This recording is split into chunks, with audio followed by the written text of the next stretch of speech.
Tchou!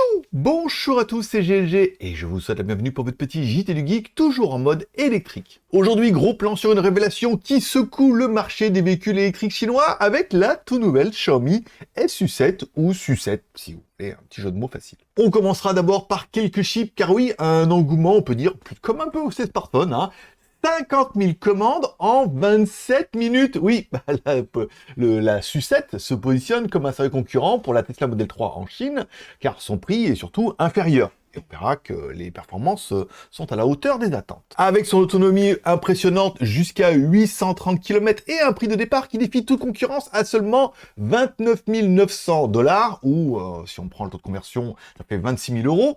Hors taxe, encore une fois, c'est les prix des yuan chinois convertis en euros, la Xiaomi SU7 est prête à redéfinir le standard du marché. Allez, décortiquons ensemble les spécifications techniques qui font de la SU7 un véritable tour de force. Premièrement, elle arrive et elle se décline en 3 versions. La SU7 standard est équipée d'une batterie LFP Blade de BYD, bien évidemment, de 73,6 kWh, offrant une autonomie de 700 km aux normes CLTC, propulsé par un moteur arrière de 220 kW, soit environ 299 chevaux, pour un couple de 400 Nm.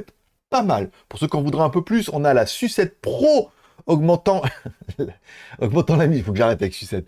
Augmentant la mise avec une batterie CATL Shengxing de 94,3 kWh pour une autonomie étendue de 830 km, en gardant les mêmes performances moteurs que la version standard. Et enfin, la SU7 Max Performance déploie toute la puissance avec la batterie CATL Chilling de 101 kWh pour une autonomie de 800 km, mais avec un moteur à double propulsion. Voilà, donc propulsion, moteur avant et moteur arrière, propulsion, traction, tout ça, offrant une puissance combinée de 495 kW ou 663 chevaux pour un couple de, 838 Nm. Xiaomi n'a pas lésiné sur les innovations intégrant des systèmes ADAS avancés comme le Xiaomi Pilot Pro et le Xiaomi Pilot Max, s'appuyant sur des composants de pointe tels que les puces NVIDIA Drive Cheering. Bon, une voiture qui est quand même plutôt intéressante, mais ce qu'on pourra avoir avec cette nouvelle génération de voitures, c'est qu'un peu comme votre téléphone, vous achetez plutôt votre téléphone en fonction de ses caractéristiques photo. Donc on cherche plus à un photophone. On va dire que pour les voitures, c'est un peu la même chose. Ça veut dire que les batteries, la puissance, c'est pas mal. Encore une fois, elles font toutes à peu près pareil. Mais là où on va voir la différence, c'est au niveau des accessoires et de la technologie embarquée. Là où est très fort Huawei, encore une fois, avec un gros recherche et développement pour proposer des voitures plus high-tech et plus technologiques. Est-ce que Xiaomi arrivera à tout contrôler ou est-ce qu'ils devront eux aussi utiliser en fait d'autres prestataires pour faire de leur voiture quelque chose qui apporte le petit plus?